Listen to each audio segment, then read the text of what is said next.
printemps de l'an 1943. Sur la base de Saint-André-de-l'Eure, en Normandie, l'air sent encore la pluie et le kérosène. Les hangars de la Luftwaffe résonnent de voix jeunes, de rires et d'un optimisme presque insolent. Les pilotes allemands, bardés de médailles, discutent d'un nouveau venu dans le ciel de l'Ouest, un chasseur américain massif, le P-47 Thunderbolt.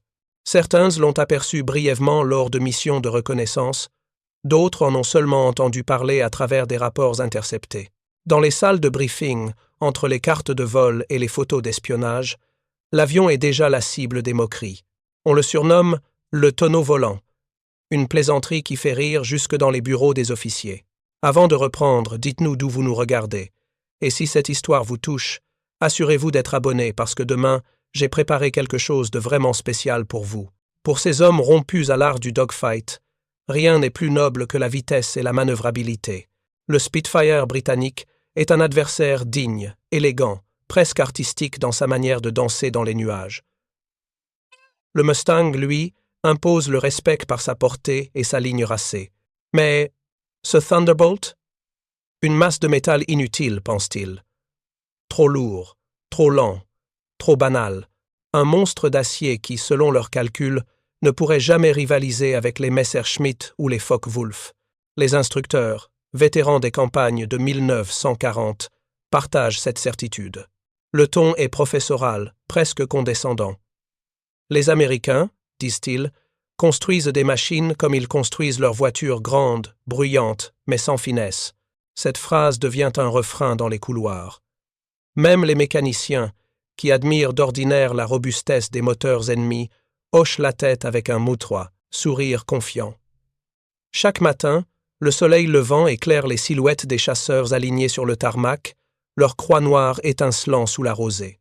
Le ronflement des moteurs Daimler-Benz ou BMW monte en puissance, comme une promesse d'invincibilité. Les jeunes pilotes s'élancent vers le ciel, avec une foi presque religieuse dans leur supériorité. La guerre, à ce moment précis, leur semble encore un jeu d'adresse, une question d'honneur et de technique. Pour eux, la Luftwaffe demeure le cœur battant du Reich. Leur réputation de terreur du ciel n'est plus à prouver. Les victoires passées sur les fronts de l'Est et du Sud alimentent la légende. Chaque mission terminée, chaque victoire confirmée, renforce cette idée. Rien ne peut les égaler. Et dans cette ambiance de certitude, le Thunderbolt ne représente qu'un nouveau sujet de plaisanterie, un symbole de l'arrogance américaine. Aux messes des officiers, la discussion revient sans cesse. On parle de sa taille, de son poids, de sa lenteur supposée. L'un d'eux, un capitaine de 30 ans à la mâchoire carrée, lève son verre et déclare en riant « Si jamais ce tonneau parvient à nous rattraper, je promets de voler sans moteur. » Les éclats de rire fusent, accompagnés du tintement des verres. Dans leurs esprits, la guerre aérienne est encore une affaire de prestige. Le combat se joue entre chevaliers du ciel, non entre monstres de métal. Pourtant, derrière cette façade de confiance, une réalité commence à se dessiner. Certains rapports d'escadrilles stationnées plus au nord signalent un comportement étrange du Thunderbolt. On raconte qu'il plonge à une vitesse ahurissante, que sa structure encaisse des charges que peu d'avions pourraient supporter. Un officier de renseignement tente d'attirer l'attention sur ces détails, mais son rapport est balayé d'un revers de main. Propagande alliée, trancheté sèchement. Les Allemands, persuadés de leur supériorité technologique, n'imaginent pas qu'un avion aussi massif puisse représenter un danger réel. Les jours passent, rythmés par les patrouilles, les alertes, les vols d'interception. Les pilotes allemands volent haut, confiants, dominants. De là-haut, ils regardent la terre comme un territoire conquis, et le ciel comme leur domaine exclusif. Ils s'imaginent intouchables. Les villages normands s'étendent sous leurs ailes, les routes serpentent comme des veines à travers la campagne, et la guerre, pour eux, se résume à la poursuite du prochain duel. Mais parfois, au détour d'une conversation, un doute furtif se glisse. Certains se souviennent d'un collègue disparu mystérieusement, abattu par un avion qu'ils n'avaient pas vu venir. D'autres racontent qu'un camarade, blessé après un combat, a parlé d'un adversaire capable d'encaisser des rafales entières sans vaciller. Ces récits, rares et isolés, se heurtent toujours au même mur d'incrédulité. Le Thunderbolt reste, dans l'imaginaire collectif de la Luftwaffe, une plaisanterie de hangar, une machine inutile faite pour les mains maladroites des Américains. Au fil des semaines, pourtant, quelque chose change imperceptiblement. Dans les ciels de France, des silhouettes inconnues apparaissent de plus en plus souvent. Les rapports de terrain s'accumulent. Certains observateurs mentionnent des attaques menées à haute altitude par des avions trapus, bruyants, dont les balles lourdes perçant les blindages des convois. Les pilotes de reconnaissance confirment. Le Thunderbolt est bien là, et il frappe fort. Mais l'état-major reste sceptique. Dans les réunions, les officiers supérieurs préfèrent évoquer la menace des bombardiers lourds plutôt que celle de ce chasseur jugé secondaire. Ce déni, partagé du haut en bas de la hiérarchie, est une erreur stratégique fatale. Car pendant que les Allemands rient encore, les Américains perfectionnent leur technique. Le P-47, lent en montée mais terrifiant en piqué, devient un outil de destruction redoutable. Les ingénieurs alliés comprennent qu'il n'a pas besoin d'être gracieux, il doit être indestructible. Au crépuscule de ce printemps 1943, la base de Saint-André-de-l'Eure s'endort dans une fausse quiétude. Les derniers rayons du soleil teintent d'orange les carlingues métalliques, les silhouettes des mécaniciens se découpent sur l'horizon. Dans le silence qui précède la nuit, on entend parfois un moteur inconnu gronder au loin, un son grave et régulier, différent du chant familier des moteurs allemands. Personne ne s'en inquiète vraiment. Pas encore. Car dans les mois à venir, ce son deviendra le prélude au chaos. Les pilotes qui riaient aujourd'hui apprendront bientôt à reconnaître ce bruit parmi tous les autres, ce tonnerre mécanique qui annoncera la fin d'une ère. Mais en ce printemps de 1943, l'arrogance est encore un uniforme aussi solide que l'acier. Et nul ne soupçonne que derrière l'horizon, le tonneau volant s'apprête à redéfinir les lois du ciel. Automne de l'an 1943. Sur le front de l'Ouest, la pluie tombe presque chaque jour, épaisse et froide, transformant les pistes en mares de boue. Le vent d'octobre souffle entre les hangars et fait trembler les drapeaux du Reich, comme si la nature elle-même annonçait un changement invisible. C'est à cette époque que commencent à circuler les premières histoires à propos du Thunderbolt. Rien d'officiel, rien d'écrit noir sur blanc, seulement des murmures, des lettres censurées, des récits échangés à voix basse autour des poêles à charbon.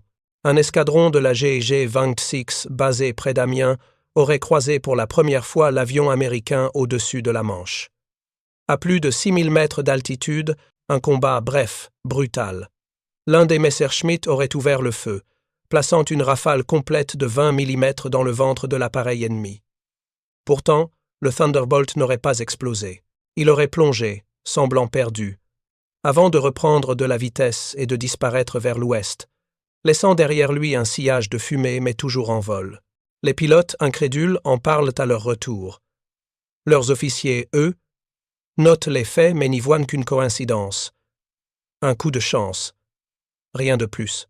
Les semaines suivantes, d'autres témoignages s'ajoutent. À chaque récit, les détails varient, mais la conclusion reste la même. Cet avion ne se brise pas. On raconte qu'il a survécu à une collision partielle avec un Focke-Wulf, qu'il a continué à voler après avoir perdu un aileron, qu'il a regagné sa base malgré des impacts visibles sur le moteur. Un lieutenant de la Luftflotte Ouest, de retour d'une mission au-dessus de la Belgique, décrit dans son rapport un Thunderbolt dont l'aile gauche était percée de part en part et qui, pourtant, effectuait encore des manœuvres offensives. Les experts en aérodynamique du Reich se penchent sur ces données, mais n'y croient pas vraiment. Aucun avion de chasse ne peut supporter un tel niveau de dégâts, conclut un ingénieur avec dédain. Dans les escadrilles, les conversations changent de ton. Ce qui faisait rire en mai suscite à présent la méfiance. Au mess, on évoque ce tonneau volant avec moins d'ironie. Certains pilotes affirment que le Thunderbolt n'est pas seulement solide, mais aussi redoutable en plongée. Ils décrivent sa silhouette trapue fondant sur eux comme une masse, la gueule de ses mitrailleuses crachant des flammes. En quelques secondes, l'appareil disparaît, laissant derrière lui des nuages de poussière ou des carcasses fumantes. Un sous-officier raconte avoir vu, depuis le sol, un duel dans le ciel. Un Focke-Wulf a pris en chasse un P-47. Les deux avions plongent. À une altitude vertigineuse, le chasseur allemand tente de suivre, mais ses ailes vibrent, son moteur crie. Il est forcé de remonter, sous peine de se disloquer. Le Thunderbolt, lui, continue son piqué sans broncher. Quelques secondes plus tard, il rase le sol, redresse et s'éloigne indemne. Ce témoin n'est pas un pilote, mais un mécanicien. Pourtant, son récit alimente la peur. Les officiers de renseignement tentent de contenir ces rumeurs. Ils rappellent à leurs hommes que la guerre psychologique fait partie de la stratégie alliée, que les Américains exagèrent les capacités de leurs avions pour semer le doute. Les photographies prises après certains combats montrent des impacts directs de projectiles de 20 mm sur des épaves américaines qui ont pourtant réussi à atterrir. Les blindages du Thunderbolt sont si épais que les balles ricochent parfois sans pénétrer la carlingue. À la base de Saint-André-de-l'Eure, où beaucoup de pilotes vétérans sont désormais stationnés, la rumeur devient sujet d'étude. Les mécaniciens allemands, fascinés, observent les rares débris récupérés après des affrontements. Ils découvrent une conception qu'ils jugent étrangère. Un fuselage d'une densité inhabituelle, des plaques d'acier épaisses autour du moteur, un cockpit protégé comme une forteresse miniature. Ce n'est plus un avion de chasse classique, mais un hybride entre chasseur et char d'assaut volant. Cette révélation trouble profondément les techniciens. Ils comprennent ce que les pilotes refusent d'admettre. Le Thunderbolt n'a pas été conçu pour danser dans les nuages, mais pour survivre à l'enfer. Là où le Messerschmitt mise sur la légèreté et la finesse, l'Américain parie sur la résistance et la puissance brute. Ce changement de philosophie laisse les ingénieurs du Reich perplexes. L'un d'eux écrit dans une note confidentielle: « Si cet avion se répand en nombre, notre supériorité technique cessera d'être un avantage. La note sera classée, puis oubliée. Sur le terrain, le climat moral change peu à peu. Certains pilotes se vantent encore de pouvoir abattre un Thunderbolt sans difficulté, mais leurs voix se font plus rares. La confiance aveugle du printemps s'effrite. Un soir de novembre, alors que la pluie fouette les vitres du Metz, un jeune lieutenant évoque à voix basse le retour d'un P-47 aperçu au-dessus d'Évreux. Il avait reçu plusieurs tirs directs de la flak allemande et continuait à voler. Personne ne rit. Les combats s'intensifient à mesure que l'année touche à sa fin. Les Alliés multiplient les sorties, testant leurs nouvelles tactiques. Les Thunderbolts escortent les bombardiers, mais ils s'en détachent parfois pour attaquer à basse altitude. Ce comportement, jugé suicidaire, déroute les observateurs allemands. Pourtant, ces attaques font des ravages. Des colonnes entières de véhicules sont détruites avant même d'avoir atteint le front. Les rapports allemands notent la précision et la férocité des tirs américains. Un commandant écrit dans son journal: « Ce n'est plus un avion de duel, c'est un marteau. Il frappe et tout plie. » À Berlin, les analystes hésitent entre l'admiration et l'inquiétude. Ils reconnaissent que le Thunderbolt n'est pas élégant, mais redoutablement efficace. Ses pilotes, bien formés, utilisent sa masse comme une arme. Ils plongent depuis les nuages, tirent, et repartent avant même que les escadrilles allemandes aient eu le temps de réagir. Ce style de combat échappe aux doctrines classiques de la Luftwaffe, fondées sur la manœuvre et la précision. Ici, seule compte la force. Pour les aviateurs allemands, ce choc est culturel autant que militaire. Ils ont grandi dans l'idée que la guerre aérienne était un duel de gentlemen, où la maîtrise du vol comptait autant que le courage. Le Thunderbolt, lui, renverse cette tradition. Il ne cherche pas la gloire, il cherche l'efficacité. Et dans ce ciel d'automne, entre les nuages épais et les colonnes de fumée, les pilotes du Reich commencent à comprendre qu'ils affrontent non pas des hommes, mais une machine née pour durer. À la fin de cette année 1943, la certitude s'est fissurée. L'ennemi moqué hier s'impose aujourd'hui comme un mystère inquiétant. Le tonneau volant n'est plus un sujet de dérision, mais une énigme que personne ne sait résoudre.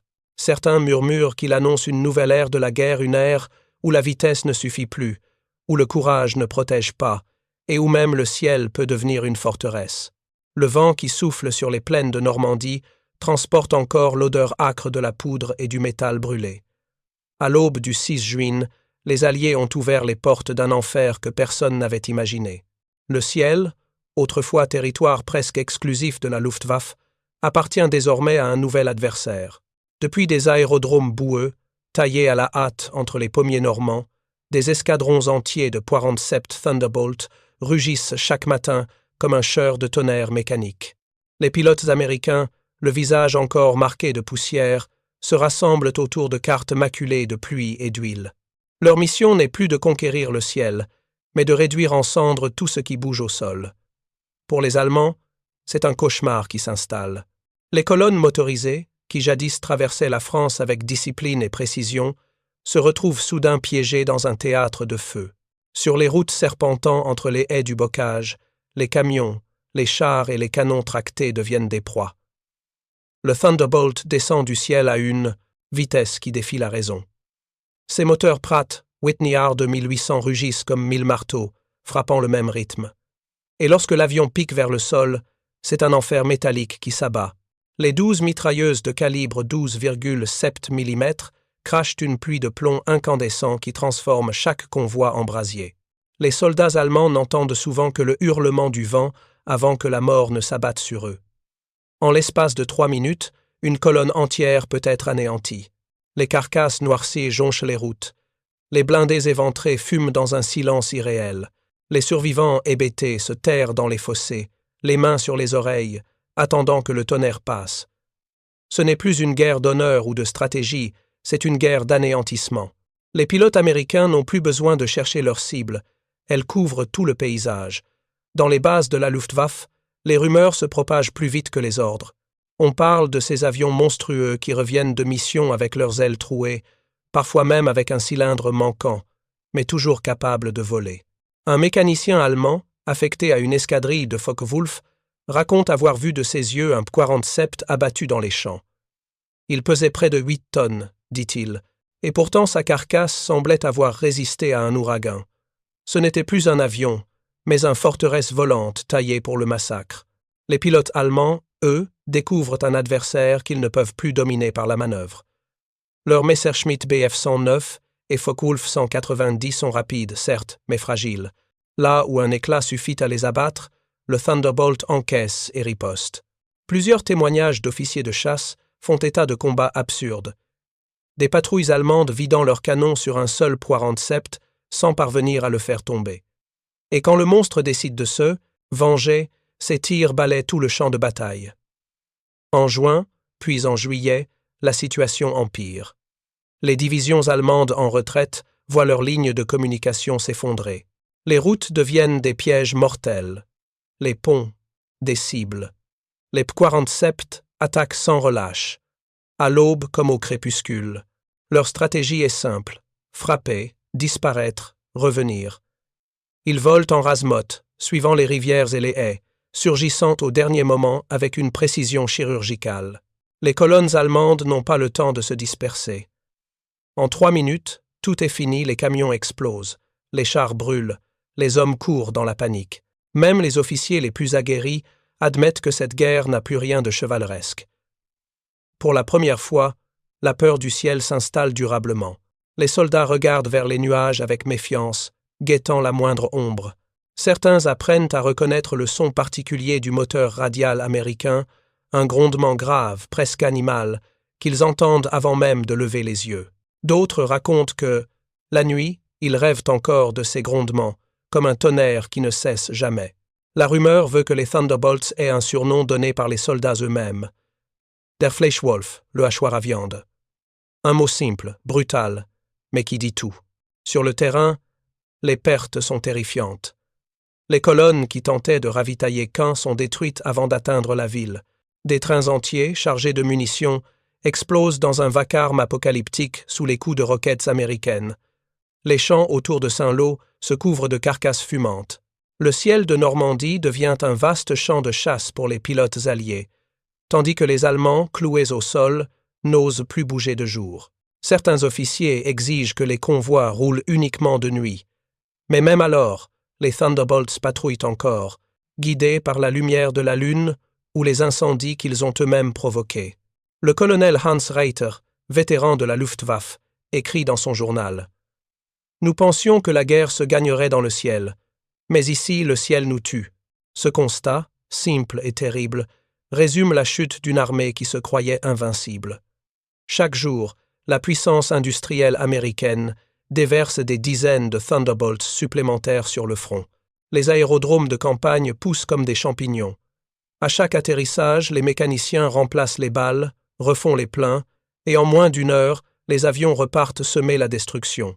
Et pourtant, malgré leur puissance, les pilotes américains ne sont pas sans peur. Beaucoup savent qu'à chaque vol, un obus chanceux peut les faucher. mais leur confiance repose sur la solidité de leur machine. Les récits abondent de Quarantsept rentrant à la base avec des ailes trouées, des gouvernes déchirées ou un moteur crachant la fumée, mais toujours capable d'atterrir. Cette endurance, presque surnaturelle, contraste avec la fragilité des avions allemands. Pour chaque Quarantsept abattu, plusieurs chasseurs de la Luftwaffe sont perdus. En août, les lignes allemandes craquent. Le ciel appartient définitivement aux Alliés. Les routes sont jonchées de carcasses fumantes, les villages détruits par les bombardements successifs. Dans les dernières unités allemandes encore debout, le silence remplace le rire des débuts. Les pilotes qui avaient autrefois tourné en dérision le tonneau volant n'ont plus rien à dire. Le Thunderbolt, qu'ils jugeaient ridicule, s'est transformé en symbole d'une puissance industrielle et militaire qu'ils ne peuvent plus contenir. Dans la poussière et le feu, un officier allemand regarde passer une formation de Quarantsept au-dessus de lui. Il murmure « Voilà nos nouveaux maîtres du ciel ». Le tonnerre s'éloigne, mais sa résonance demeure. Le ciel de Normandie, désormais, appartient à l'Amérique. Et pour les hommes au sol, il restera à jamais le théâtre d'un châtiment tombé des nuages. La vallée de la Vire, au cœur de la Normandie, n'est plus qu'un couloir de feu. L'été s'y est installé avec une chaleur étouffante, alourdissant l'air d'une odeur de terre brûlée, d'huile et de chair. Les blés dorés se balancent sous le vent, mais bientôt ces champs paisibles vont devenir le théâtre d'une apocalypse mécanique. Depuis plusieurs semaines, les troupes allemandes reculent lentement vers le sud. Leurs chars et leurs camions forment de longues colonnes fatiguées, serpentant entre les haies normandes, cherchant désespérément un refuge. Le ciel, lui, reste clair, d'un bleu presque indécent, mais pour les hommes au sol, ce bleu est devenu synonyme de mort. Ce matin-là, un escadron allemand en retraite se regroupe près d'un petit village. Les moteurs ronronnent faiblement, les visages sont tirés, couverts de poussière. Certains soldats descendent pour remplir leurs gourdes dans une fontaine, d'autres ajustent leurs casques, épuisés. Dans un blindé, un jeune officier consulte une carte froissée. Il lève les yeux vers le ciel, comme pour prier un instant de répit. Mais au loin, un grondement se fait entendre d'abord léger, comme un roulement d'orage. Puis il enfle, devient un hurlement qui fait vibrer la terre. En quelques secondes, les hommes comprennent. Le tonnerre ne vient pas du ciel, il le traverse. Les Quarantsept Thunderbolt arrivent du sud, volant à si basse altitude que leurs ombres se découpent sur les haies. Les Pratt, Whitney 2800, hurlent dans une symphonie d'acier, chaque cylindre frappant comme un marteau contre la chair du ciel. Les pilotes américains ont repéré la colonne grâce à des éclaireurs. Leurs ordres sont simples: frapper, raser, anéantir. En formation serrée, ils plongent vers la vallée. Le sol tremble lorsque les premières mitrailleuses s'allument. 12 bouches de feu par aile, soit 24 canons de 12,7 mm crachant un enfer de métal incandescent. Préparer et raconter cette histoire nous a pris beaucoup de temps, alors si vous l'appréciez, abonnez-vous à notre chaîne, cela compte énormément pour nous. Maintenant, retournons à l'histoire. Les impacts sont immédiats. Le premier camion explose, projetant une boule de feu qui emporte les soldats à proximité. Un char Panzer tente de manœuvrer, mais une roquette l'atteint de plein fouet, soulevant une colonne de fumée noire qui monte droit vers le ciel. En moins de 3 minutes, la vallée se transforme en brasier. Les arbres éclatent sous la chaleur, les champs s'embrasent, les munitions sautent dans un vacarme assourdissant. Le rugissement des moteurs couvre tout. Les cris, les ordres, même le souffle des hommes. Il ne reste que la fureur du métal et du feu. Dans le tumulte, un officier allemand, le capitaine Krüger, lève la tête vers le ciel. Il aperçoit un Quarantsept en piqué, ses ailes étincelant sous le soleil. Ce monstre, qu'il avait autrefois traité de tonneau volant, fond sur lui comme un faucon. Krüger tire son pistolet par réflexe geste absurde, presque désespéré avant que le torrent de balles ne déchire le sol autour de lui. Il plonge derrière un talus, les mains tremblantes. À côté de lui, son radio est frappé en plein dos, sans un cri. Le capitaine ne bouge pas, paralysé.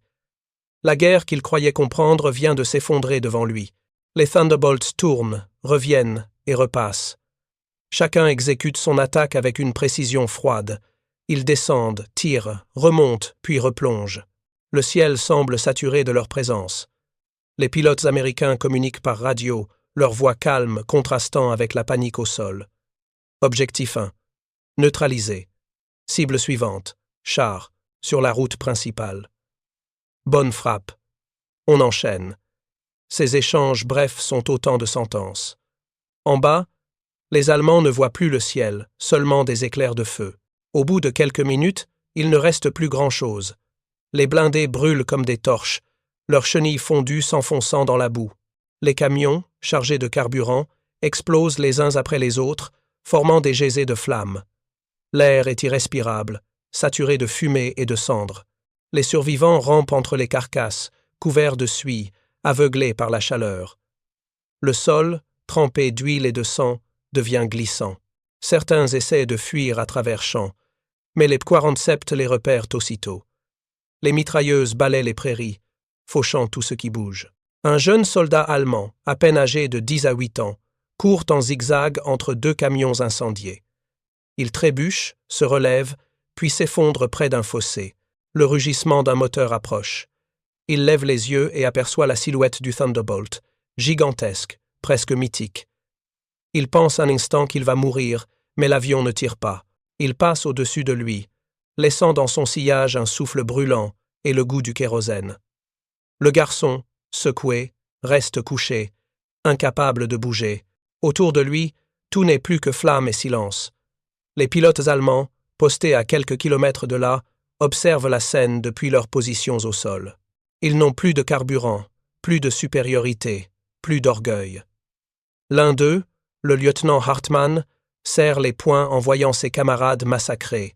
Il avait autrefois juré que jamais un avion américain ne dominerait le ciel de France. Aujourd'hui, il doit se rendre à l'évidence. La guerre ne leur appartient plus. Il murmure, comme pour lui-même, « Ce n'est plus une bataille, c'est une extermination ». Pendant ce temps, les P-47 terminent leur danse macabre, leurs réservoirs s'allègent, leurs canons se taisent. L'un après l'autre, ils reprennent de l'altitude, formant une escadrille presque parfaite contre la lumière du soleil couchant. En bas, la vallée de la Vire brûle encore.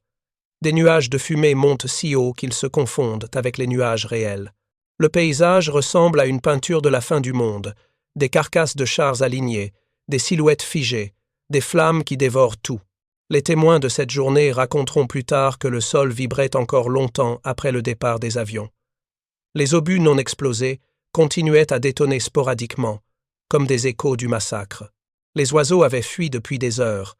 Même le vent semblait hésiter à traverser cette vallée maudite.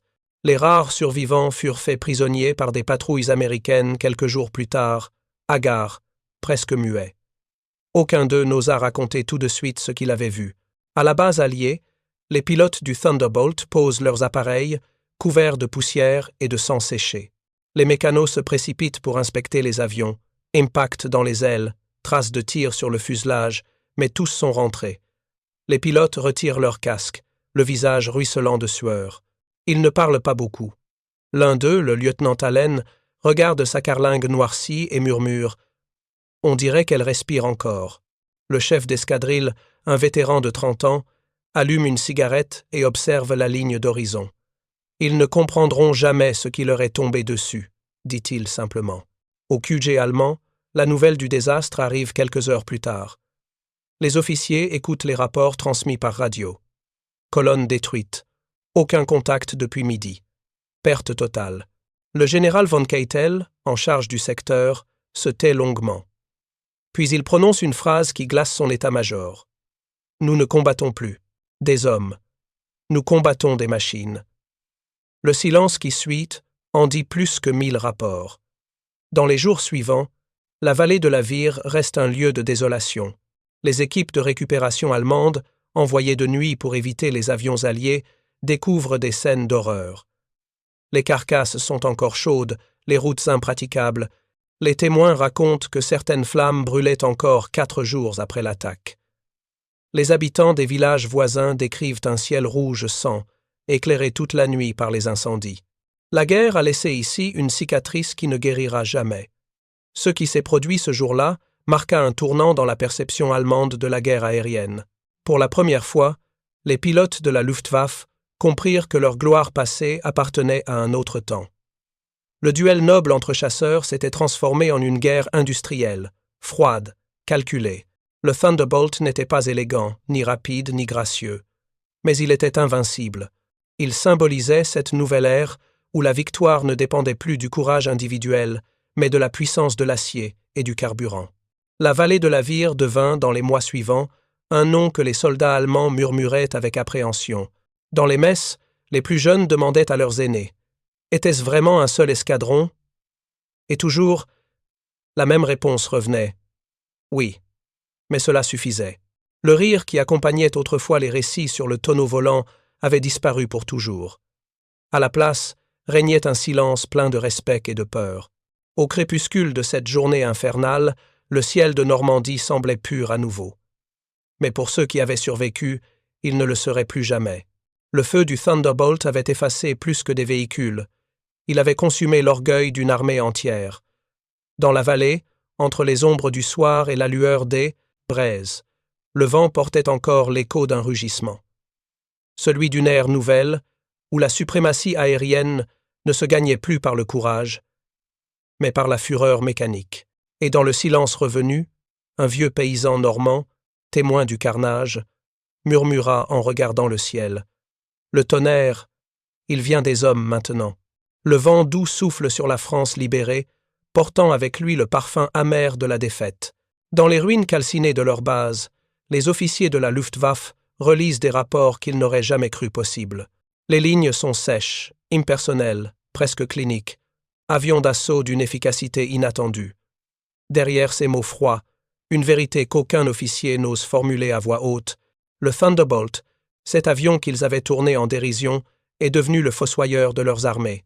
Dans les couloirs du quartier général de la Luftflotte Ouest, installé dans un vieux château près d'Évreux, les pas résonnent lourdement. Les visages sont graves, les uniformes froissés, les regards fuyants. Le mythe de la suprématie allemande dans les airs s'effondre comme un château de cartes. Sur les cartes murales, des épingles rouges couvrent la Normandie, la Bretagne et la vallée de la Loire. Chacune marque une unité détruite, un convoi anéanti, une colonne réduite en cendres.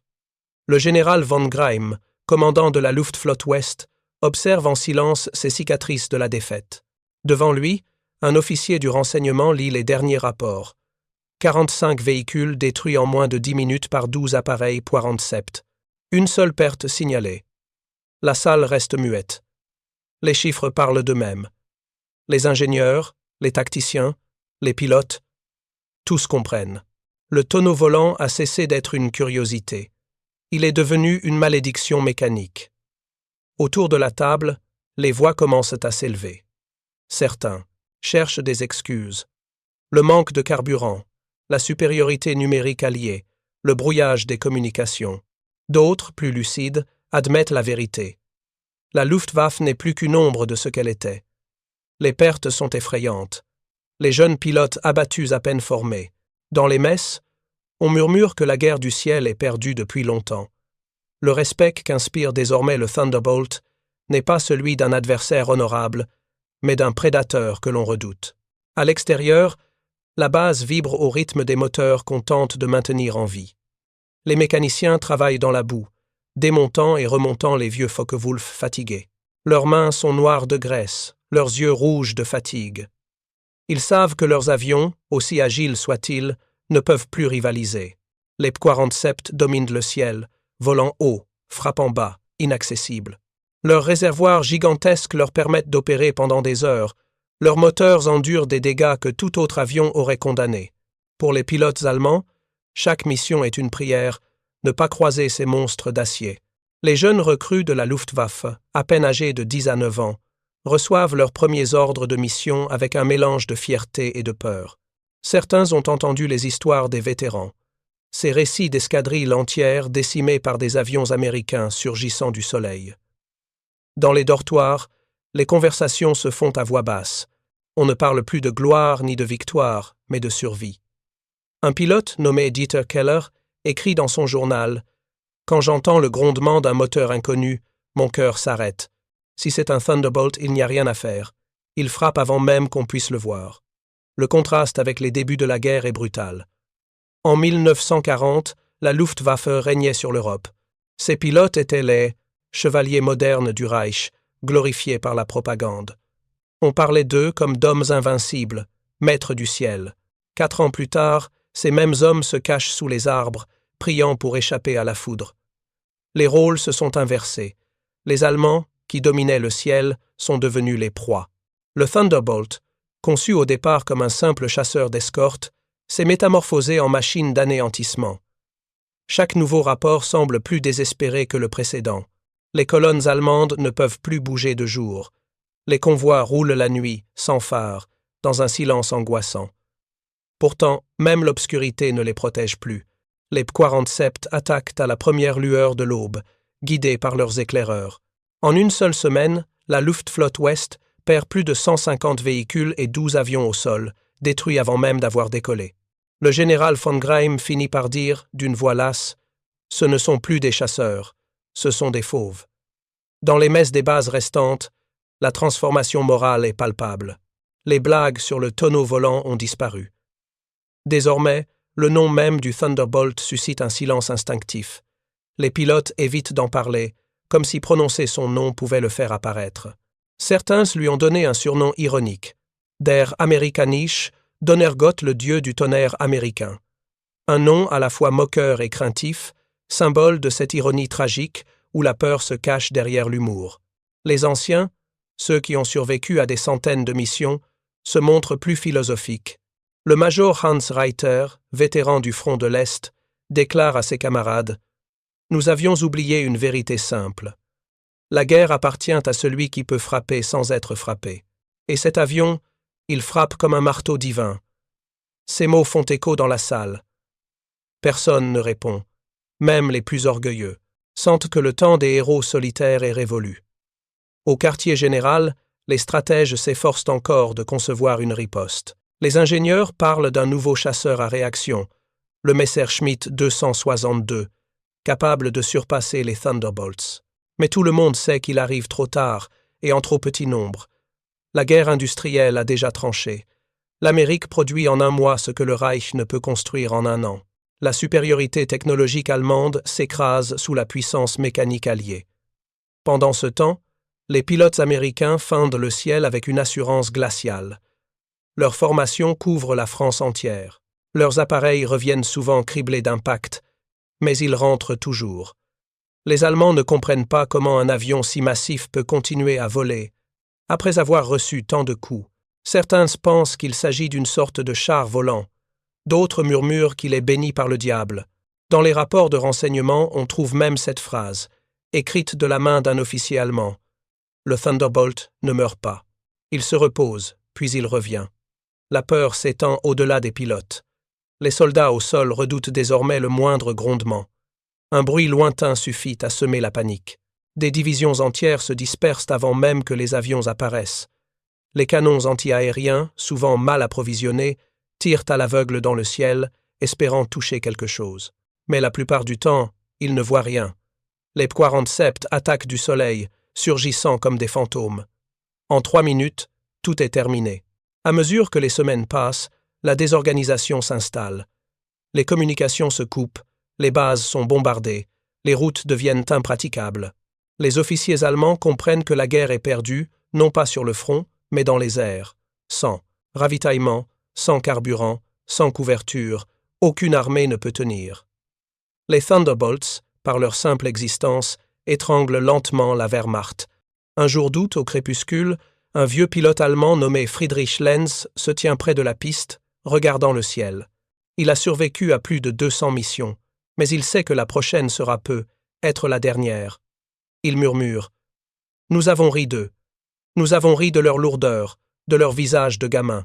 Aujourd'hui, c'est nous qui rions moins fort. » Il monte dans son Focke-Wulf, le démarre, puis s'élance vers un ciel où l'attend l'ennemi qu'il ne peut plus battre. Quelques minutes plus tard, on entend une explosion lointaine. Son avion ne reviendra jamais. Le soir même, au quartier général, un officier griffonne dans son carnet. « Nous avons perdu plus qu'une guerre. Nous avons perdu notre illusion. » Ces mots résument tout. La Luftwaffe n'est plus l'instrument de la domination allemande. Elle est devenue le symbole d'une chute. Les jeunes officiers ne rêvent plus de gloire. Ils rêvent simplement de rentrer vivants. À la fin du mois d'août, la situation est désespérée. Paris vient d'être libéré. Les armées alliées progressent vers la frontière allemande. Les Thunderbolts patrouillent désormais jusqu'à la Moselle, frappant sans relâche les derniers convois. Le général von Greim ordonne la retraite complète. Dans son dernier communiqué, il écrit « Nous avons sous-estimé l'ennemi, non par ignorance, mais par orgueil. Que cette leçon serve à ceux qui viendront après nous. Dans les messes, la nuit, les survivants boivent en silence. Plus de chansons, plus de fanfares. Un mécanicien murmure « Avant, on priait pour ne pas croiser un Spitfire. Maintenant, on prie pour que le tonnerre reste au loin. » Et tous comprennent sans qu'il soit besoin d'en dire plus. Le mythe s'est effondré, l'orgueil s'est éteint. Ne subsiste qu'un respect mêlé de terreur pour l'avion qui a redéfini le ciel. Lorsque la guerre se termine, 1 an plus tard, des officiers américains interrogent les anciens pilotes allemands. Beaucoup mentionnent encore le Thunderbolt avec la même expression. Un léger tremblement dans la voix, une ombre dans le regard. Ils le décrivent comme « l'avion qui ne mourrait jamais ». Et lorsque l'un d'eux, un certain Ernst Müller, est invité à résumer sa guerre en un mot, il répond simplement « tonnerre ». Ainsi s'achève la légende inversée d'un avion d'abord méprisé, devenu le cauchemar du Reich. Le tonneau volant s'est transformé en marteau des cieux, et dans la mémoire de ceux qui vécurent cette époque, un murmure reste gravé. S'il descend, priez qu'il ne soit pas pour vous. Le printemps allemand n'a jamais semblé aussi morne. Les prairies reverdisent, les oiseaux reviennent, mais les routes sont encore bordées de carcasses d'acier calcinées. Dans les villages silencieux, les habitants marchent entre les ruines, cherchant à comprendre comment un empire qui se disait éternel a pu s'effondrer en moins de 6 années. Et parmi ceux qui ont survécu à cette chute, quelques hommes portent un regard particulier sur cette guerre perdue, les pilotes de la Luftwaffe. Ces vétérans de l'air, jadis arrogants et glorieux, parlent aujourd'hui d'une voix basse, presque honteuse. Ils évoquent un avion qui ne ressemblait à rien, une machine américaine lourde et bruyante, mais qui avait, selon leurs mots, volé comme la mort elle-même. Le 47 Thunderbolt. Dans les camps de prisonniers alliés installés en Allemagne, l'atmosphère est étrange. Certains soldats allemands refusent encore de croire à la défaite, tandis que d'autres cherchent à comprendre.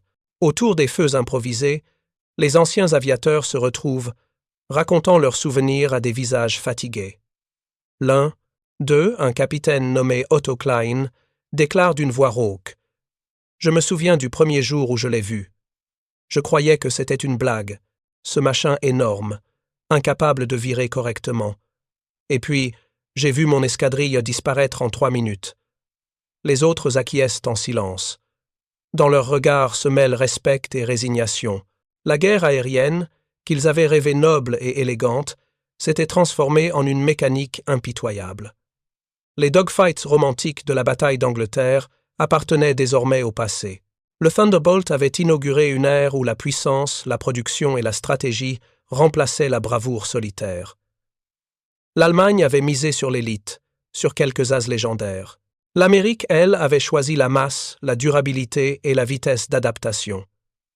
Ce fut cette logique industrielle, froide et méthodique, qui finit par briser les ailes de la Luftwaffe. Dans un baraquement du camp de Bad Aibling, un groupe de pilotes rédige ses mémoires. Sa main tremble légèrement alors qu'il écrit. Ce que nous ne pouvions admettre, c'est qu'un avion si laid, si lourd, puisse dominer les cieux. Nous, enfants de la Messerschmitt, croyons à la grâce et à la perfection. Eux croyaient à la puissance. Et ils avaient raison. Ces mots, simples et amers, résument toute une génération. Les ingénieurs allemands avaient construit des chefs-d'œuvre d'aérodynamique, mais ils avaient oublié que la guerre moderne se gagnait à l'usine autant qu'au front. Les prisonniers discutent souvent entre eux du tonneau volant, ce surnom qu'ils donnaient au 47 avec mépris au début. Mais, au fil des mois, cette moquerie s'est changée en légende. Certains racontent que le Thunderbolt pouvait encaisser des dizaines d'impacts sans tomber. D'autres jurent avoir vu un appareil rentrer à sa base avec un moteur en feu, un bout d'aile manquant, et pourtant toujours en vol.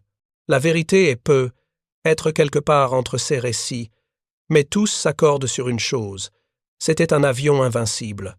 L'un des officiers américains en charge du camp, un capitaine du nom de Robert Hayes, assiste parfois à ces discussions avec curiosité. Il ne comprend pas l'allemand, mais il perçoit le ton.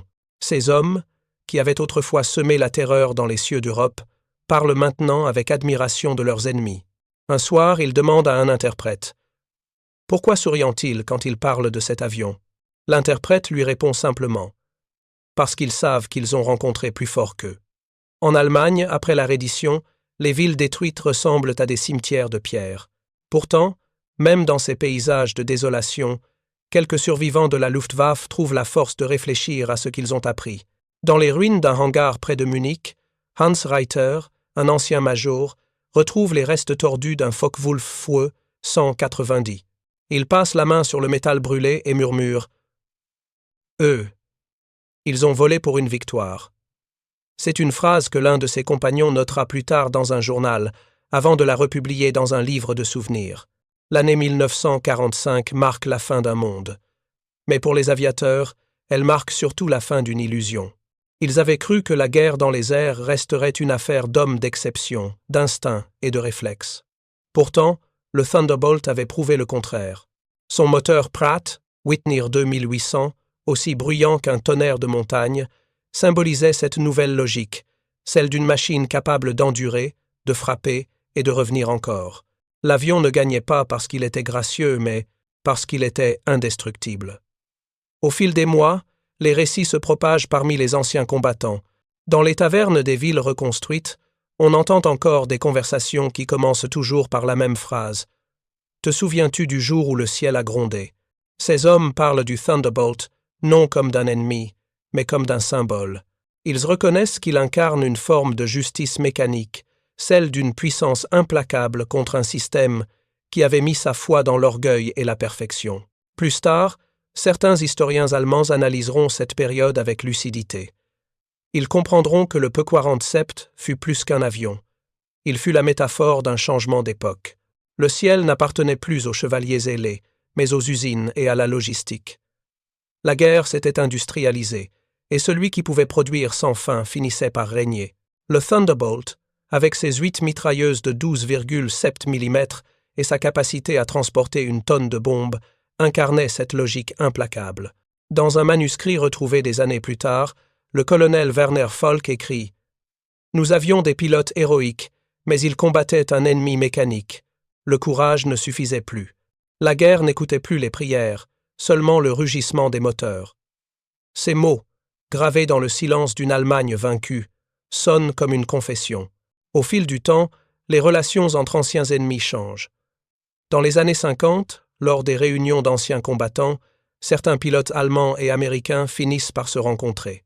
On raconte qu'à une conférence à Hambourg, un ex-pilote de Thunderbolt, Jack Thompson, serra la main d'un ancien adversaire de la Luftwaffe, Dieter Keller.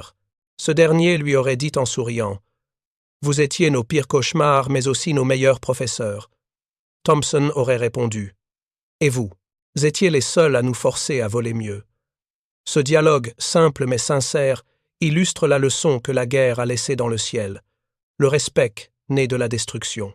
Pourtant, derrière ce respect, demeure une forme de mélancolie. Les aviateurs allemands, vieillissants, se sentent souvent comme les témoins d'un monde révolu. Leurs souvenirs sont faits de ciel, de bruit et de lumière. Ils parlent du fracas des moteurs, de la chaleur des cockpits, de l'odeur du carburant, mais aussi du silence après le combat. Et toujours entre deux phrases revient ce mot, Thunderbolt. Il n'est plus prononcé avec haine, mais avec une sorte d'admiration résignée. Dans les années 60, un documentaire américain présente des images d'archives du Poirant Sept survolant la Normandie. En Allemagne, des anciens pilotes le regardent, assis dans des salons modestes, les yeux fixés à l'écran. Certains souriant, d'autres pleurent. L'un d'eux, autrefois décoré de la Croix de Fer, confie à son fils « Regarde bien, voilà le bruit de notre défaite, et pourtant c'est aussi le bruit de l'avenir. » Le Thunderbolt n'était pas seulement une machine de guerre, il symbolisait une philosophie, celle de la persévérance, de la puissance brute et du pragmatisme. Là où les ingénieurs allemands recherchaient la perfection esthétique, les Américains cherchaient l'efficacité. Là où les pilotes allemands volaient pour la gloire, les pilotes américains volaient pour la victoire. Cette différence d'esprit fit toute la différence du monde. Avec les années, Les survivants de la Luftwaffe écrivirent leurs mémoires. Beaucoup d'entre eux consacrèrent des chapitres entiers au Thunderbolt. Ils en décrivaient le son, la silhouette trapue, les ailes épaisses, et ce sifflement distinctif qui précédait la mort. Certains disaient que lorsqu'ils entendaient ce bruit, ils savaient déjà que la bataille était perdue, et pourtant aucun ne le racontait avec haine. Le temps avait effacé la rancune, ne laissant qu'un respect silencieux pour cette machine qui avait redéfini les règles du ciel. L'un des derniers survivants, Ernst Müller, interrogé à l'âge de 88 ans, résuma cette mémoire d'une phrase. « Le Thunderbolt a été notre fin, mais aussi notre leçon. Il nous a appris que la guerre n'a pas de beauté, seulement une logique. » Ces mots furent repris dans un livre d'histoire aéronautique publié l'année suivante, devenant une citation célèbre parmi les passionnés d'aviation. Ainsi, dans l'Allemagne reconstruite, entre les ombres du passé et les promesses d'avenir, la silhouette du Thunderbolt reste gravée dans les mémoires. Ce n'est plus l'ennemi, mais le témoin d'un tournant historique. Un avion qui, par sa brutalité et sa résilience, a mis fin à un mythe et ouvert une nouvelle ère. Les ciels européens ne seront plus jamais les mêmes. Et dans le silence du crépuscule, au-dessus des champs de Bavière, certains jurent encore entendre, par vent fort, le lointain grondement d'un moteur invisible. Comme un rappel, comme un écho du passé. Le tonnerre ne meurt jamais, il s'éloigne, simplement. Ensuite, 2 autres histoires exceptionnelles vous attendent à l'écran. Si celle-ci vous a touché, vous ne voudrez pas manquer les suivantes. Cliquez et allez les découvrir. Et n'oubliez pas de vous abonner et d'activer la cloche de notification pour ne rater aucune de nos prochaines vidéos.